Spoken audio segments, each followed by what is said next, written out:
जो चाहोगे वही पाओगे। बहुत पुरानी बात है। एक गांव से नदी गुजरा करती थी जिसके किनारे एक साधु बैठा रहता था और जोर जोर से चिल्लाता रहता था, जो चाहोगे वही पाओगे, जो चाहोगे वही पाओगे। साधु को गांव के सभी लोग पागल, कुछ लोग मूर्ख और ना जाने क्या क्या समझते थे। साधु हमेशा यही चिल्लाता रहता था और भगवान की भक्ति करता रहता था। बहुत दिन बीत गए। एक दिन एक बेरोजगार लड़का वहां से गुजरा। उसने साधु की यह बात सुनी और दौड़ा दौड़ा उनके पास पहुंच गया। उस लड़के ने साधु से कहा, क्या मैं जो चाहूंगा वही पाऊंगा?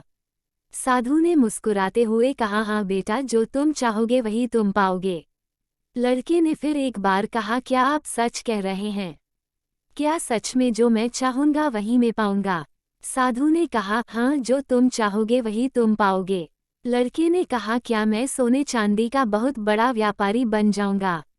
साधु ने कहा, हाँ बेटे, तुम अवश्य बनाओगे। आज मैं तुम्हें कुछ सोने और चांदी की वस्तुएं दूंगा जिसको तुमने ले जाना और देखना तुम एक बहुत बड़े सोने चांदी के व्यापारी बन जाओगे।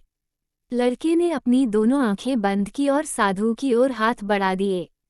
साधु ने एक हाथ लड़के का पकड़ा और कहा, ये लो बेटा, ये सोना है, इसे समय कहते हैं। तुम कभी भी इसको हाथ से मत जाने देना। इसका एक एक पल अपने लक्ष्य प्राप्त करने के लिए उपयोग करना। तुम एक दिन जरूर बहुत बड़े व्यापारी बन जाओगे।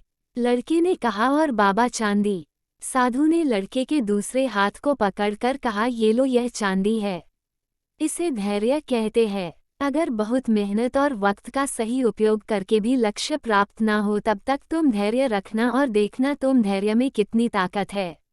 अगर तुम ये सोना चांदी हमेशा अपने पास रखोगे तो दुनिया की कोई ताकत तुम्हें बड़ा व्यापारी बनने से नहीं रोक पाएगी। उस लड़के ने साधु की बात को अपने मस्तिष्क में बहुत अच्छे से बैठा लिया और कभी भी अपने वक्त का ना दुरुपयोग किया, ना कभी उसको हाथ से जाने दिया।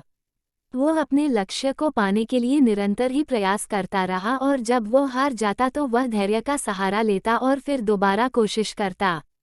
देखते ही देखते बहुत कम समय में उस लड़के के अंदर व्यापार करने के वो गुण आ गए जो अभी तक किसी में नहीं थे।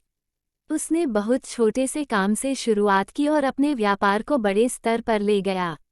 आज के समय में वह सबसे बड़ा व्यापारी जो उसने उस दिन साधु से मांगा था बन गया।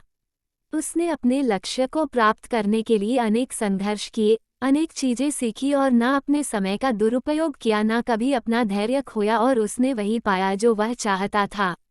शिक्षा, समय और धैर्य वह ताकत है जिसका उपयोग करके हर व्यक्ति अपने मन मुताबिक लक्ष्य को प्राप्त कर सकता है। निरंतर आगे बढ़ते रहना और कभी अपने लक्ष्य से विमुख न होने से ही हमें लक्ष्य प्राप्त होता है।